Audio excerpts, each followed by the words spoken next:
everyone, it's Kim. The long-awaited Shadows in the Smoke Q&A is here. We had so much fun answering your questions and breaking down the season. So much fun, in fact, that we couldn't fit everything into one easily digestible episode. So if you'd like to hear the full extended edition of our Q&A with an extra half hour of content, you can find that on our Patreon. It's available at any tier, including free. That's where you'll find the deep dives into Hutch's monstrous transformation, why the Limehouse Lurker was my third choice for Theodora's servant, a peek into all the messy relationships in Hargrave House, and much more. Once again, you can find that at patreon.com/kittenmarlowe, and it's available at any tier, including free. Regardless of where you choose to listen, thank you for listening and for all your support during Kitten Marlowe's first season and first year of podcasting. We can't wait to share Season 2 of Shadows in the Smoke with you next Tuesday, September 1st. Enjoy the Q&A.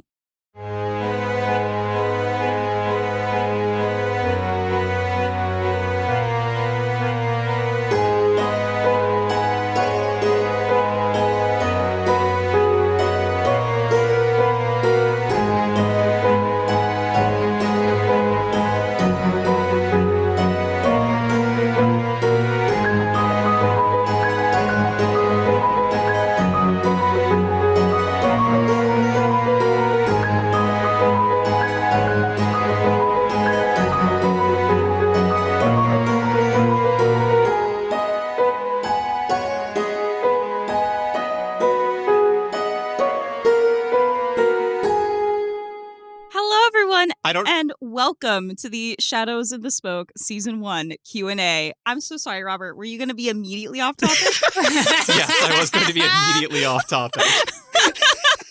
We've not yet to introduce a topic. Robert's like, look. It's been a couple months since we've all been in the virtual recording studio together. Yes. So I anticipate that this might have a couple sillies. Hi, it's nice to see everybody. Hi. I missed you guys. I missed you all so much. It's been even longer for you, T, because you weren't with us for like the last couple of recording sessions. Yeah, speaking of I'm gonna cry, those last few episodes, I was like, I'm gone but not forgotten. Oh my God. That's what I was going to say with my off-topic thing before I remembered we were recording.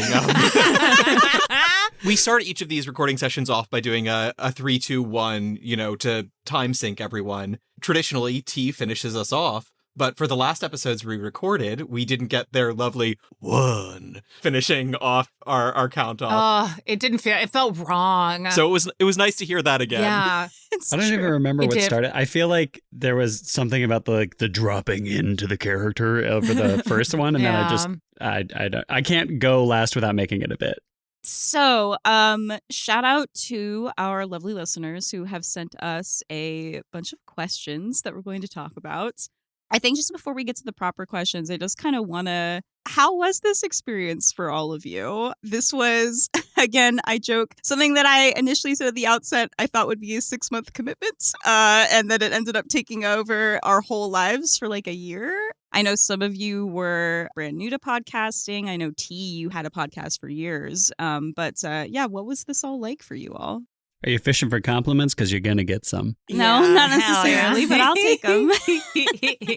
This was fantastic. You're one of the most prepared GMs I've ever worked with. The two of you co-producing made things incredibly seamless. This is a wonderfully developed cast. I think the refrain that you had, Kim, was the writers are writing. Yeah. Everybody did their homework so consistently to be like, when I did 1P D&D, a big part of the reason I did it the way I did was because I could just improvise with Beverly and I didn't have to prepare too much. My first Mask of the Past was off the cuff. And after hearing, I think, Cass's first one, or possibly Nat's, I was like, oh, there's a bar and it has been raised so far above my head. So I then lost a lot of sleep becoming a short story writer. I joke that I should have asked you all for writing samples when I was casting this, and I didn't. And it worked out, but dear God, I'll know better next time. Yeah, I was very new to the podcast space. I've done dramatic improv heavily throughout my learning of my craft, but the writing from Cass and the comedy from T and the historical knowledge from Robert and just the general gameplay from Kim. And I was like, okay, I have to be better at everything. I just have to improve. So thank you all. And this has always been my refrain when it comes to collaboration or creativity in any form, is you're only as good as who you're playing with or playing against. It's like, it's the tennis mantra or the chess mantra. And this was a case, I think all of us were like, okay, we get to push. And it was such a reward to have that experience. And I don't think anybody felt like they were the only one in the room who knew what they were doing. I think we all were trying to match each other, which I think elevated this to the story that it is. I think for me, like I come from like a very like heavy voiceover background, and then I've never podcasted though. So this was like my first experience with that. And then I had never heard of this particular TTRPG, and the improv piece of it actually was quite terrifying for me at first. Which is probably why my mask was written from jump, because I'm like, I don't want to try to improv this. I gotta have a plan so I know where it's going. But this space was so safe, which is great, because like there were so many times where I'm like, I need help, or I have a question. I don't understand this piece of gameplay. And like Robert and Kim are so knowledgeable and have so much love for this game that it made the whole experience just really wonderful and safe and great to take like really big swings. Mm-hmm. And like, I'm speaking for myself, but I feel like the room at large felt safe overall to just make some really bold choices, which we saw so consistently through the first season. Especially when sometimes you take a big swing and it misses, there was no judgment from anybody in the room. It was just like, okay, let's take that back and try something different. Yeah, like maybe don't do that. Yeah. There was one thing, like T was doing something and it was fairly early season, and Kim was like, I don't know. I don't think we can do that one. I think you need to take it back. Oh, it was when It was exposing yourself to a child. It was exposing Oh, it was myself to a that. Yes, it has child. something to do with the Dapper Boy, I think. Kim was like, no. Just showing your balls to the Dapper Boy, and I was like, I don't think we can do this. I don't think we can do that one. I think that's not safe.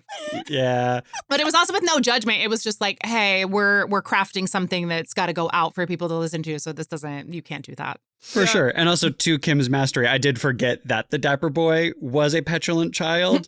Like he both brought Gus down in maturity, but also was raised up at such a level that I was like, surely this will be fine. and I was trying to hit my Dawn question of sticking out in London society for all the wrong reasons. I mean, you certainly would You have. certainly hit it. But at what cost? What cost? All right, so with that charming segue, let's get to the actual questions. So the first one, what was the process for picking the playbooks, the game, etc.?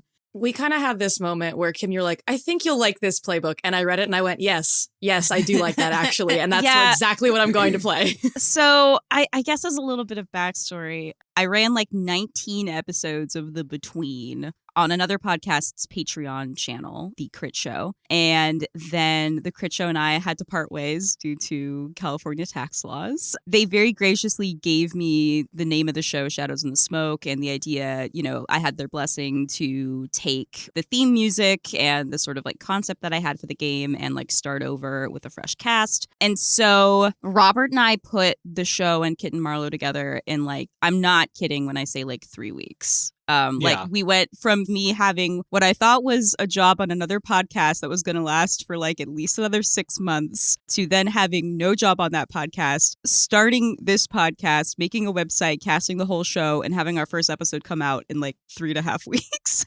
Which It was a sprint. so impressive. Insane. So impressive. I remember seeing your website and just being like, oh my God, this has been in the wings. I had no idea.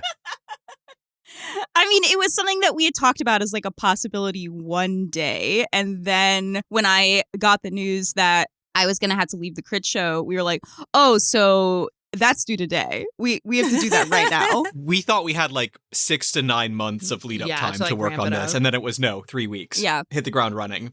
So I initially put out a all call to basically like everyone that I knew. I just put up several posts about it on like social media and stuff that I was kind of like rapidly casting a Victorian Gothic horror TTRPG. And then I got a bunch of responses, narrowed it down to a couple like callbacks basically, where I taught the game and then we ran it in like 3 hours. And thus we cast the show. I believe Nat and T were in the same callback group and Cass was in a different callback group.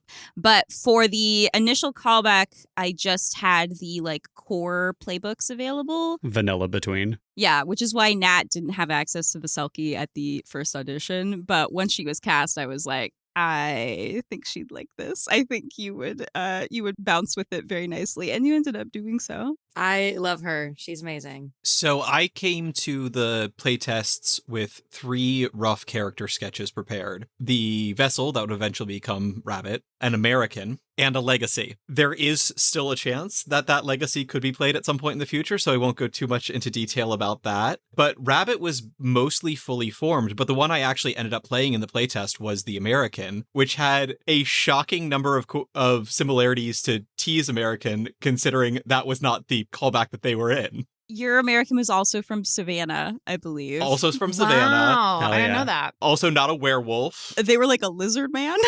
They were like a snake guy. I was going to play on sort of the serpent cults and the idea of like lizard people. And so basically the idea of he was semi-possessed by like a demonic, He like met a devil at the crossroads and then became like a snake guy. very much drawing on Doc Holliday Mm-hmm. and Walker from the movie Walker for my characterizations. How fascinating. I love how like these all the books can like go such different directions of like interpretation. It's just really fascinating. I also feel there's the temptation, like these are very clearly like the undeniable is Dorian Gray, the mother is Dr. Frankenstein. So to know that those are the trope codifiers and then to see how different can you make them without losing the essence of what that is. That's honestly what drew me to The Undeniable in the first place. That is what I played in my audition. And she was like 80% of what became Ina Thanero. But once I got cast, I was like, oh, I really want to like push myself and try something really, really different. And how much of this like Greek mythology can I insert here and what myth can I play with and like really try to find a way to keep it in the essence of Dorian Gray, but also add something different that gives me something to like work with and push myself with creatively. I really loved the mother. That was one that like when we like once we were cast that I was like really looking at, and then obviously a vessel.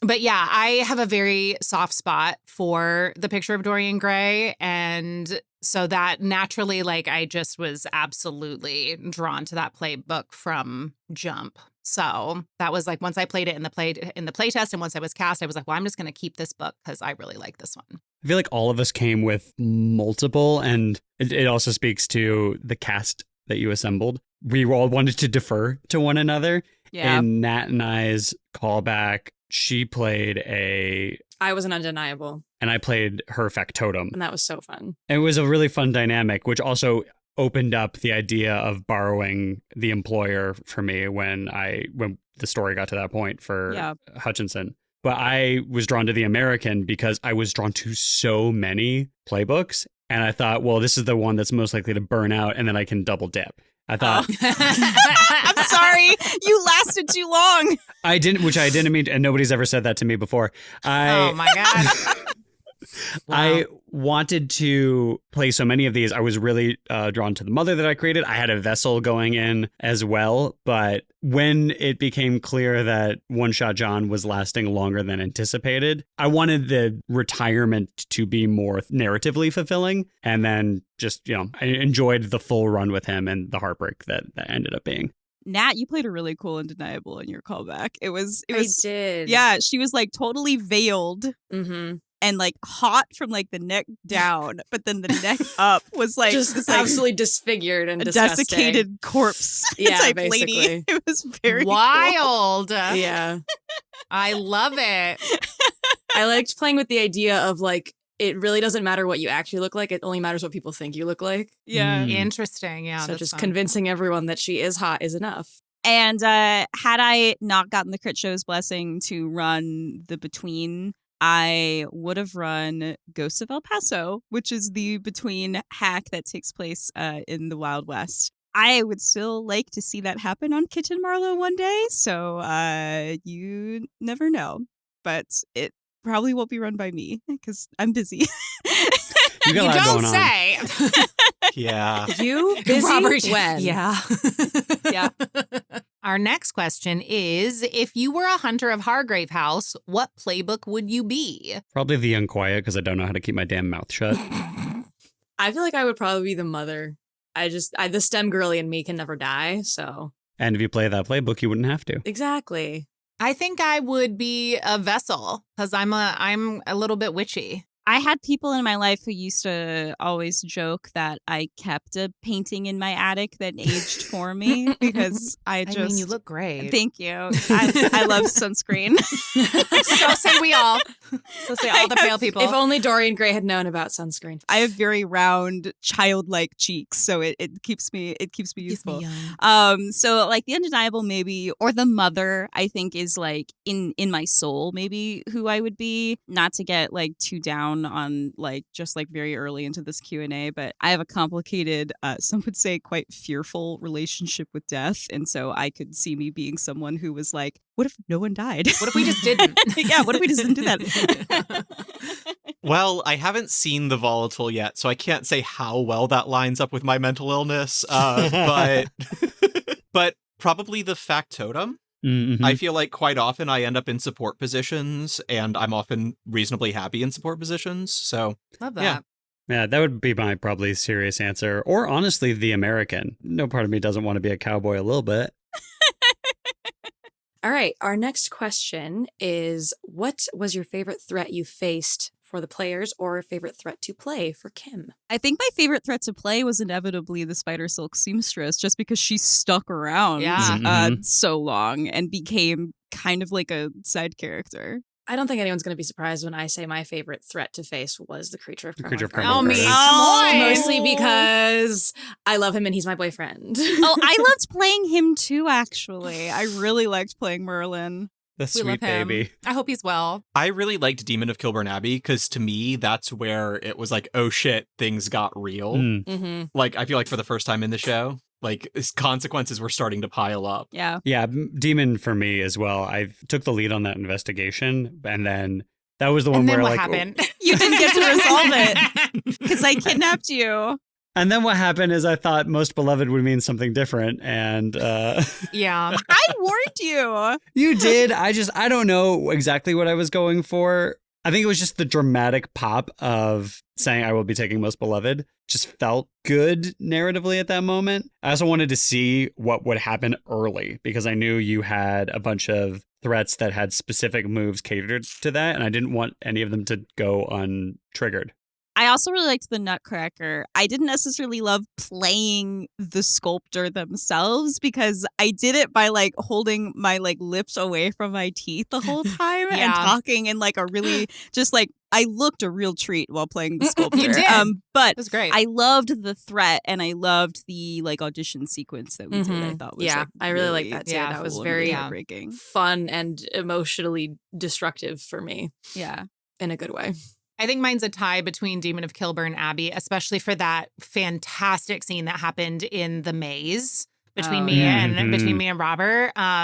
Talk about an exquisite role where like I think I hit a 12 on that role when Rabbit was about to like do something to Ina, and just getting to kind of really showcase much more of like who Ina is in that moment and getting to kind of pop out some like interesting new like pieces of her character was really neat. But then also same thing for Spider Silk Seamstress and seeing how that relationship continued to evolve over the course of the season, leading to like that really cool scene where they were just drinking on the floor of like a place that was not the that was not the Modiste. Post breakup girls' night. Yeah, post breakup girls night where it's like let's have some Yeah. Ambrosian vibe, but like No, I really liked how Mistress Beaumont ended up being kind of like an ally of Yeah. you all. Yeah. It was very cool. Growth. Yeah.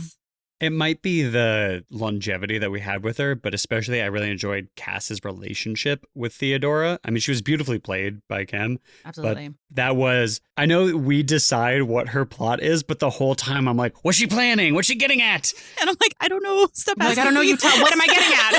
Mhm. What would you like me to get up to? That scene in her house when it was like, I'd like to watch.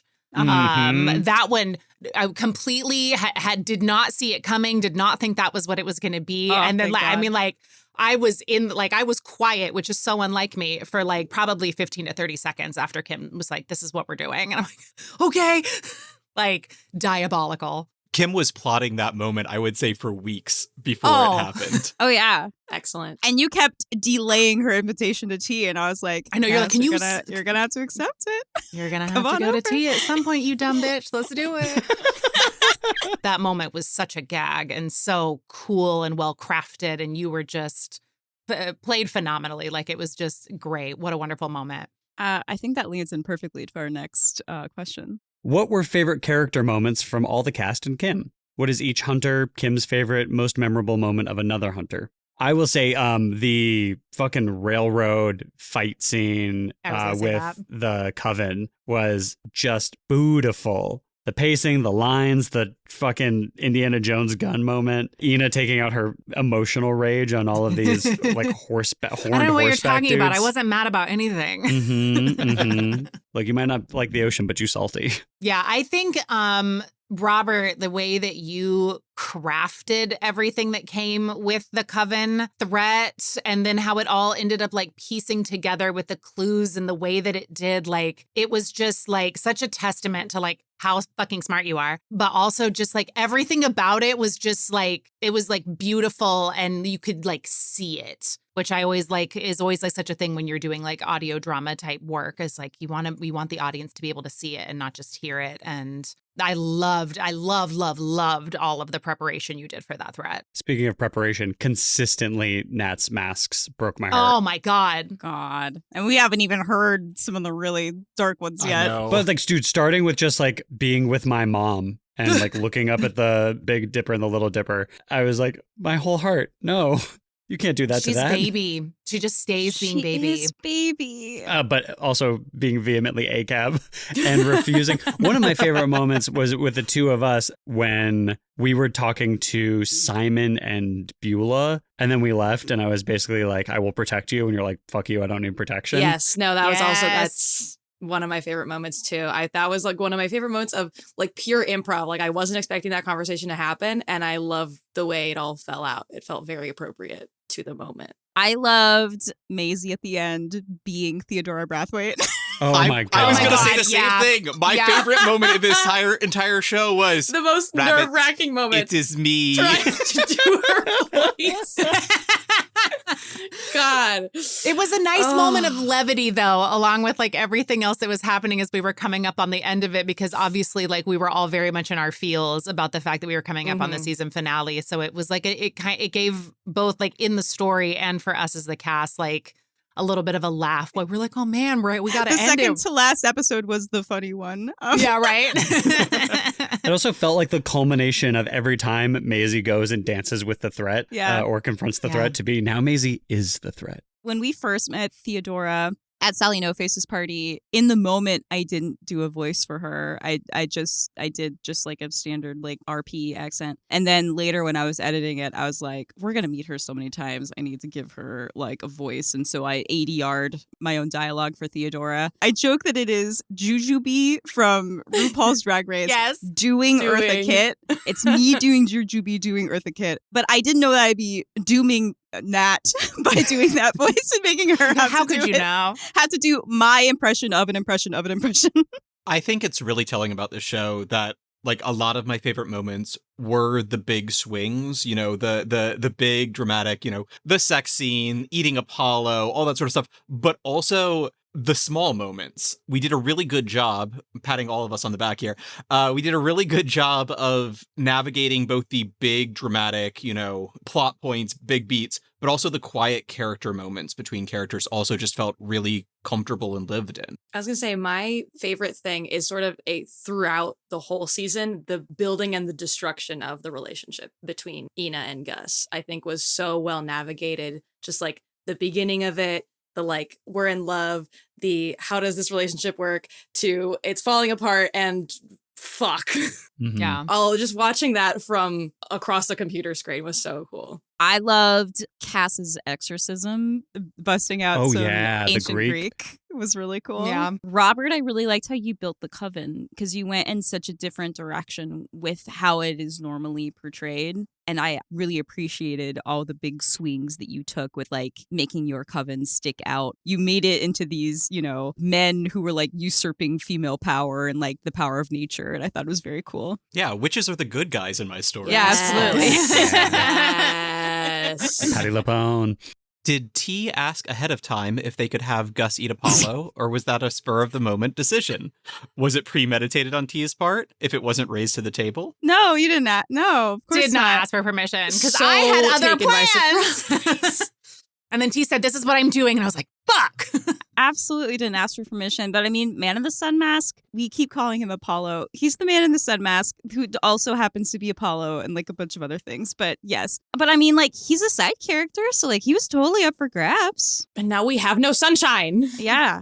When I did the initial Darken Threshold, I was toying with the idea of, I think her name's Abigail, the little girl whose mom scolded Maisie when she was in the Thames because she said something along the lines of like, if you come near the water, you're going to get hurt. And then I thought, I don't want to kill a little girl. I don't want to murder women any more than they're already being murdered in Victorian London. Fair. So then that was the decision to take Simon. Well, you initially wanted to kill James Whistler, but you wanted it to be a like future event where James Whistler dies in the future because you still wanted to do a scene with James Whistler in the next day phase. And I said, you can't do that. The Mask of the Future is happening right now. And so you went, oh, never mind. I won't kill James Whistler. I will kill Simon. I then later killed James Whistler after a failed Figs Pigs roll. And I accidentally messed up something that Cass and T had planned because I believe you were planning for the threesome to involve James Whistler. Yeah, absolutely. And so then you had to put Apollo into it, which was a beautifully fucked decision. Yeah, well, there were only so many options. And then that led to the kind of dooming of Apollo. There were only so many side characters left, honestly. I was going down the list. I was like, there's not a whole lot of options. And I looked at him, and before that, I don't remember if it was Cass or Nat, but somebody defined a clue for the cursed as being he has the mark of a sun that was me, in between his wings. So I wanted to tie that in. I was like, why would he have the sun mark going into the threat? And there's a lot to be done with like the Fenris wolf eating gods to bring about the end of the world. And there's the connection between Athena and John or Hutchinson at that point. So I wanted to incorporate all of that. And I thought, you know what? I'm going to do this. And if nobody says I can't, then we can deal with the repercussions later. He won't be off the board forever. He's a god. And it wound up making for some really cool setting moments, I will say.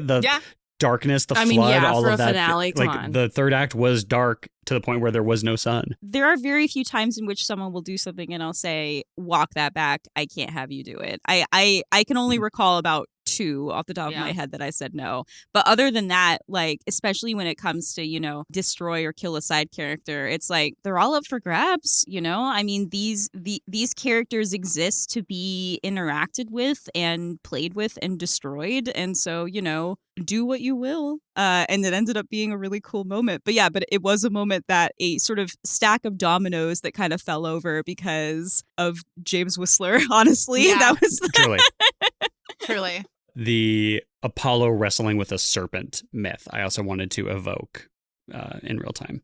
Was any of the content used Kim's creation, or was everything published? Were there any notable changes to how you use the published content?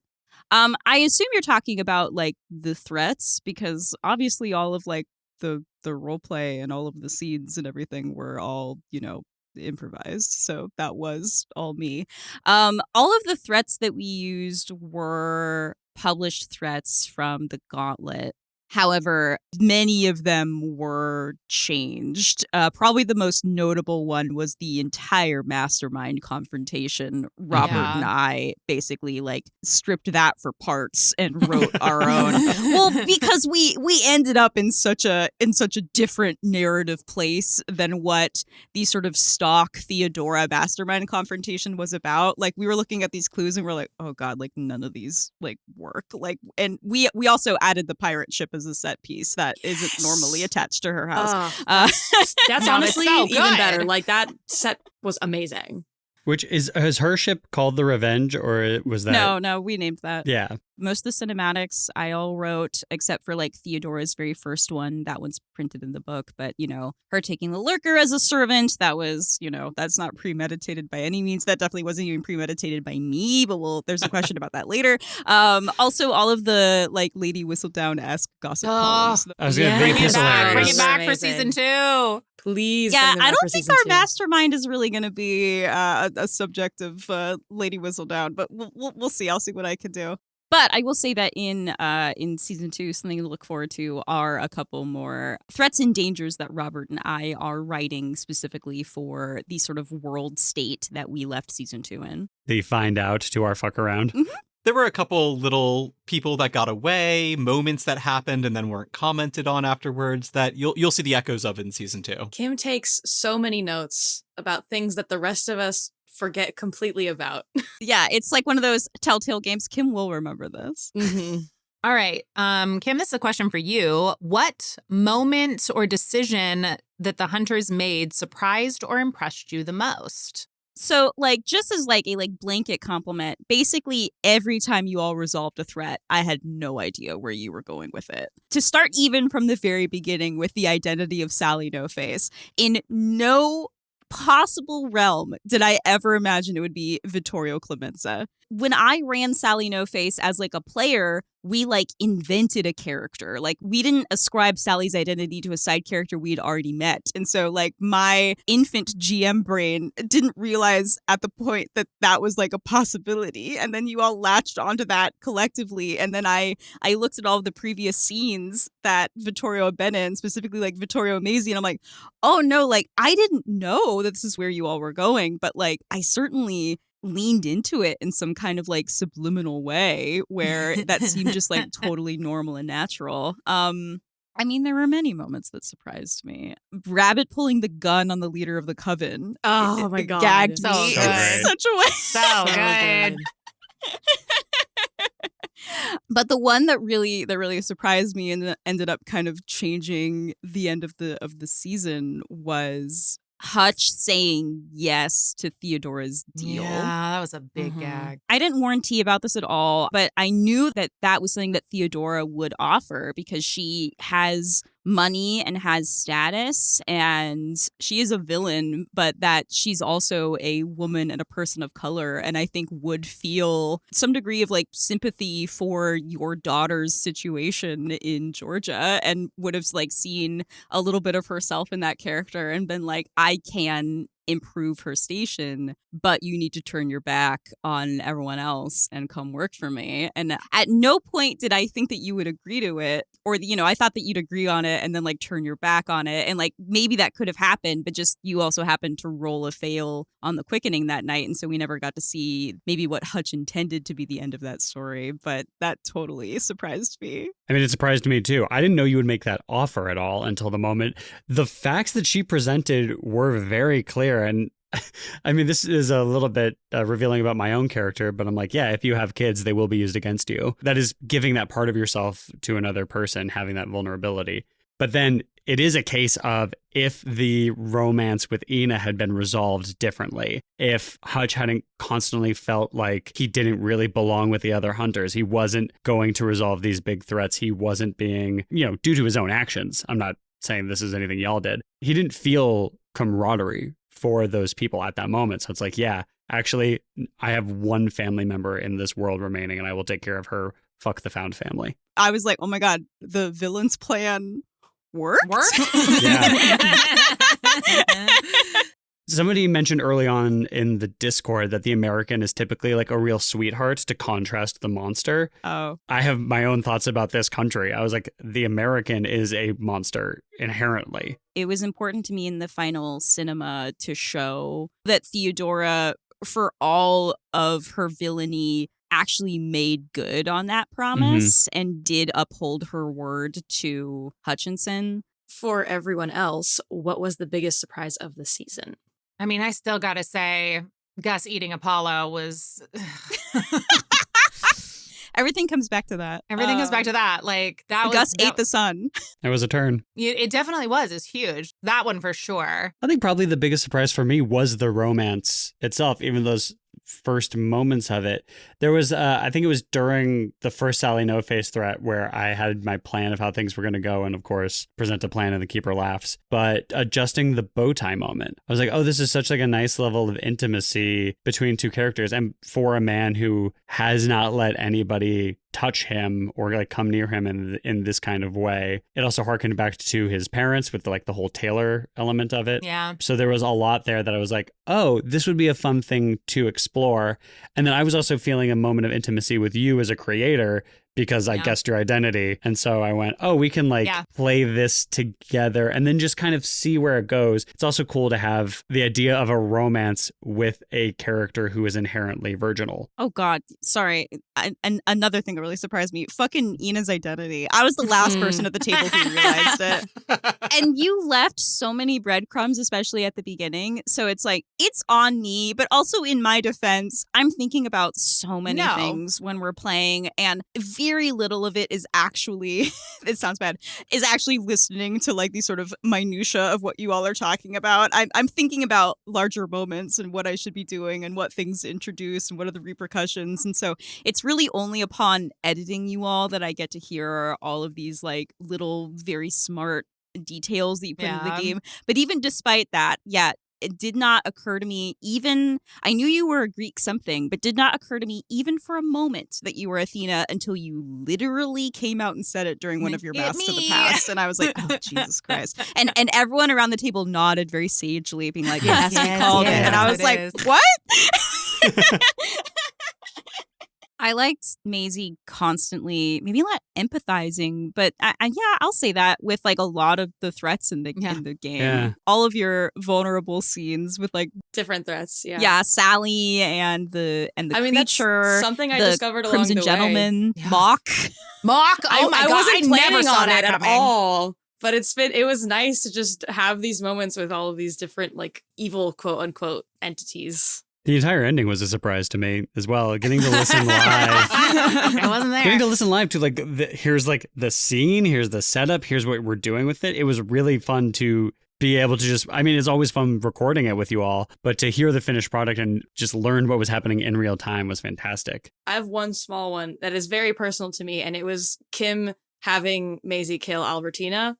Absolutely. Oh my God. So out of nowhere. Yep. Generated the most like deep emotional response I've had the entire season, I think. Because I really was not expecting it at all. And I loved it as a choice. Mm-hmm. And Kim had to check in with me afterwards and was like, is that okay that I did that? And I was like, no, emotionally, yes, narratively. Yeah, safety tools at work happening in the middle of that session, but it was really cool. Robert, Ket. What is Ket? Where is Ket now that the season is over? Big plans for Ket becoming a local phenomenon in the future? So Ket is based on a Scottish folkloric creature, the Ketshi. There's also equivalents of it in Welsh, Breton, and Irish mythology. But it's basically a large black cat that functions to some degree as a psychopomp, someone that guides the souls of the dead from one world to the next. Sometimes Ket is said to steal people's last breath, or what I referenced in the show, listen to their last secrets. Ket is Fae, but Ket is also something older and bigger than Fae. Ket is literally a death god of some sort, but a death god in the way like Hermes was a death god. This isn't the god who watches over you when you're dead. This is the god that, when you're dead, takes your soul to the other side. Big plans for the future. Ket's no longer in my hands, so that is a Kim question. Y'all probably see Ket again, but it'll be under a very specific set of circumstances. That, I think, is all I will say. You, at one point, Robert, referred to Rabbit being Ket's pet, not the other way around. Yeah. And I always really liked that. Just like, yeah, there's this big fuck-off cat who is watching this mortal for a time being, but comes and goes as he pleases. Basically, what if your childhood imaginary friend / childhood pet were also an ancient Celtic death god? I loved Ket and the Pixie. Some of my two favorite side characters. I just picturing that moment of like a pixie like sitting on Ket, just like riding him. I loved Ket getting nibbles of bacon during the girls are fighting breakfast phase. I loved any time I got to put the cat purr sound effect into the show. So I did have one little spoiler. So I had determined how Ket felt about each of you, and we sort of got into that with Hutch and Maisie, but less so with how Ket felt about Ina. In my headcanon, Ket was always kind of standoffish towards Ina because as a psychopomp, he saw enough of her at work. Sure. And also the rude comment, if she had ever asked about him, the rude comment that Ket would have told me that Rabbit would have conveyed was that she smells a little like ferrets. Because fun fact, the ancient Greeks did not have domesticated cats. Oh, I don't want to live in that world. I was doing research on like when I was figuring out how he would respond. I was like, is there like a Greek god of like whose domain is cats or something? The Greeks did not have cats. Instead, they used ferrets to guard their grain stores. Oh, And it so wasn't until interesting. Alexander conquered Egypt and we have the post-Alexandrian Hellenized world that we have domesticated cats in Greece. Damn, I'm kind of bummed we didn't get to hear that. What were your favorite vulnerable scenes? When you all had the big group vulnerable scene in the ballroom where you were all dancing with each other. Yeah. Yeah. And that was like almost the whole episode was just you all doing that vulnerable scene. It was like the last sweet moment.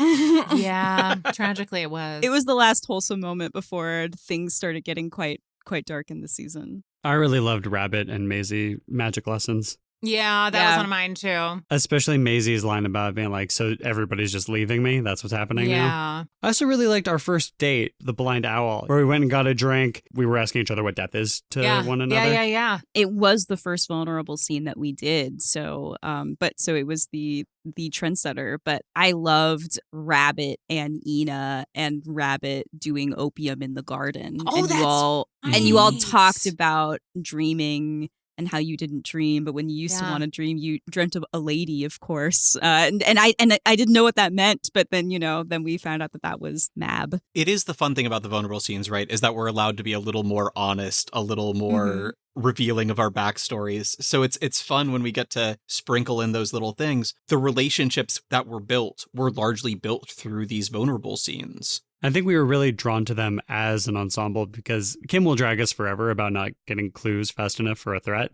But I think it's because we are drawn to one another and we want to explore these characters and those relationships. Absolutely. So conditions be damned, we want these vulnerable scenes to get these hints, to get these shades, and to see how we feel about one another. I mean, that was the sort of birth of the breakfast phase, right? Was that like we all wanted loose improv time where we weren't rolling dice to just like keep interacting with those characters. I mean, I guess that was also answering a question earlier, was the content used my creation or did I make notable changes to the published content? Hargrave House night phases, you're not supposed to have scenes with your hunters during Hargrave House night phases when you're doing the rooms. And we as a collective didn't want to do that. We wanted to keep playing our characters. So so that was a pretty notable deviation from the rules as written. But these characters really love to talk and interact with each other. And so I wanted to give them every opportunity to do that. Yeah. Even when it didn't have mechanical weight like a vulnerable scene. And it's one of the differences between playing a game and playing an actual play podcast is we are creating drama for an audience.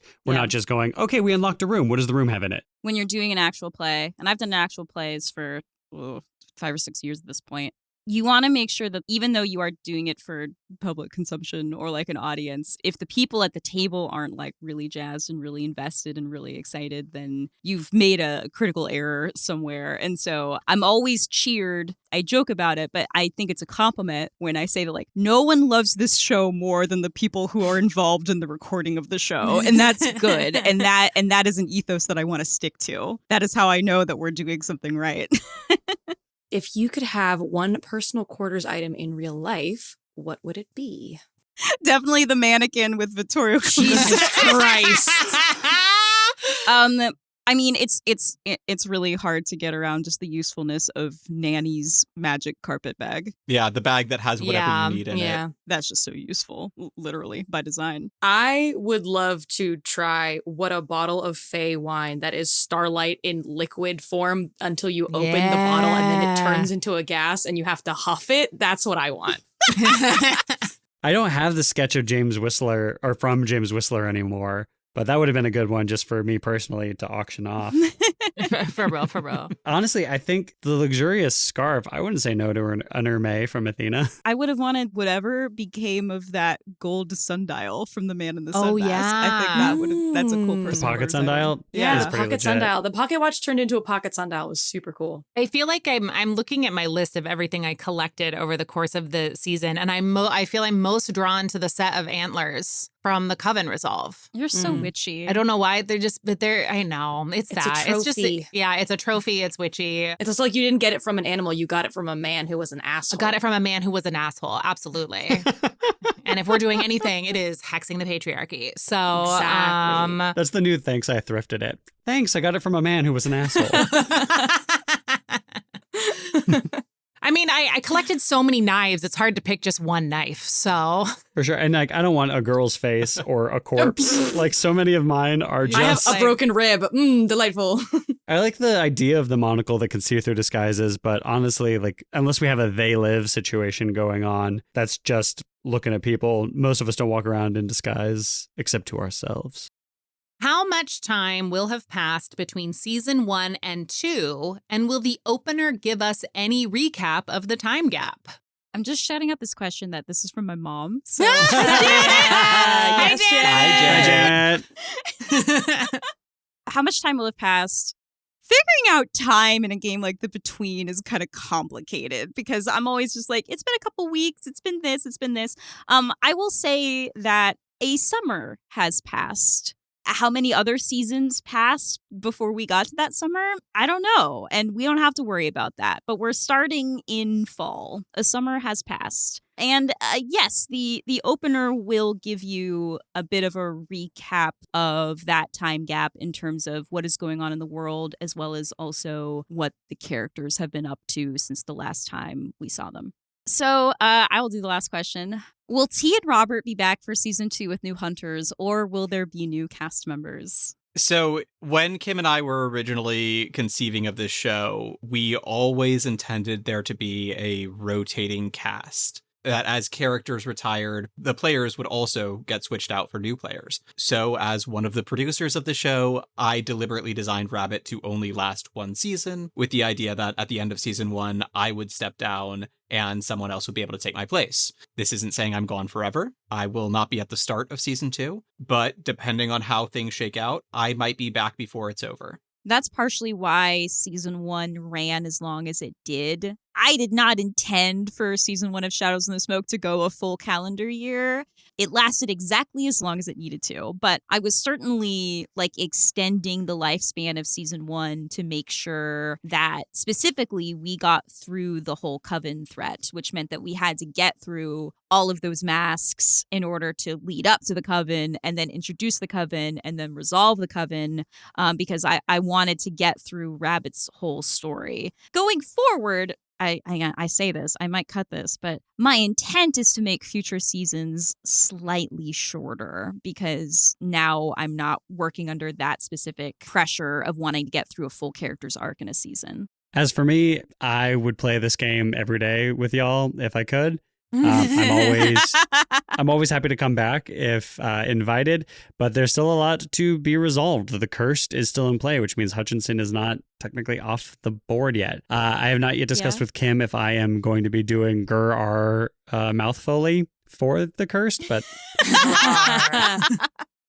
like I said, I want to keep exploring new playbooks and other characters. This medium is so great for looking at various facets of yourself and how your abilities, your interactions with other people play off one another. I'm down for whatever happens. I'm also down to run more shows. I'm not leaving the Kit and Marlowe family. I know that's right. No one wants to leave. That's a very coy answer, T. You'll have to stay tuned and listen to season 2 to find out. Any parting thoughts or final things y'all want to talk about? I just want to say thank you to all of the people who listened, who told a friend about it, who posted about it on social media. a podcast doesn't go very far without an audience, and our audience is absolutely incredible. And it's really a treat every Tuesday to pop into the Discord and see everybody's reactions to whatever had happened on an episode, or questions they might have had, or speculation about what was happening. Always fun to see if people are going to get it right for who has the line on the episode title. So we have an amazing community, and we can't have the podcast without that community. So just thank you to every single one of you. Yeah, echoes in the night. Yeah, it's just been about a year and a half now, but this is really just the beginning. Like, Kim and I are talking 3-4 seasons down the line in Shadows in the Smoke. And that's to say nothing of all the other games that we want to run and, all the other cool people that we know that we want to have on the show. This is really just the start. And the reason we're here is because of you, the listeners. So thank you. Thank you. Yeah. Yeah, this is probably, in my mind, the coolest thing that I get to do. And I get to do it because of people who've let me be at this table. Kim and Robert, thank you. And everyone who listens, who gives us the space to do this. So thank you all so much. And this is also a shout out to the collaborative relationships you have in your life that you may not realize are leading to something down the line. I don't know if this is like an advice column send off or whatever, or if it's just like the thing that I'm grateful for. But like, I went to college with Beverly, who was in Coffin Drop. When I moved to LA, she was like, oh, you should come to this bar Shakespeare thing that I do. I really liked that. That's how I met Kim. And then in performing that, saw Nat, even though I had seen Nat as an audience member in Titus Kills. So like, you never know what is going to lead to what. And I think that's something that's so exciting about this kind of thing. I think Cass is the person here that I've known the longest. And it's from doing musical burlesque. Oh, yeah. There was one point where, like, years and years ago, you and I played D&D together in Christoph from Cantrip Candle's kitchen. Yes, in his kitchen. Oh, I still tell that story because I loved that one shot. Also, I remember I left my jacket there, and so I had to go back the next day and get it. Jacket. But that was the only time that I had ever rolled dice with you, and that was like literally like a million years ago. It was like And pre-pandemic. I didn't even know that you did this, and then I knew Nat from more Shakespearean burlesque. Well, I've known of Kim longer than you've known of me because I went to see a Shakespeare burlesque show in college when I was like 20, and I saw you in Romeo and Juliet. Oh my God. At the Federal. At the Federal. I loved that. That was the first show I saw, and that's what made me want to audition for that company, which is why I know so many people now. Also, in the early drafts of Titus Kills, like in all of like the workshops and the readings, I played the role that you ended up playing. No way. Oh, I didn't know that. Wild. That's so cool. Yeah, and T, I know from more Shakespeare in a bar. It's a lot of stuff in a bar. It is a a lot lot of of It's how I know bar. people. Yeah. When you do like DIY art stuff just for the sake of performing, sometimes you meet people who are like, hey, I have a job for you. Yeah. Yeah. Because right now, Kim, this is my primary source of income. So thank you for that. Oh God. Okay. Well, then we need more patrons because what I'm paying T every month Tell your is friends, not, guys, T needs to get Yeah, paid. I need to support T's lifestyle. It is a gallon of gas at the time that this is released. And Robert, I met on Hinge. And you know what? Yay. Uh, This was such a kind of leap of faith from kind of all of us to do this, and we made something really beautiful that I'm really proud of. I love you all. This was great. It was nice to sort of look back on the season. Yeah. To look back on like a year of our lives. Yeah. But thank you all for listening. Thank you for your excellent questions. We're very excited for season 2 and very excited for all of the other stories that we have yet to tell on Kit and Marlowe. Say bye, everybody. Bye, everybody. Bye, everybody.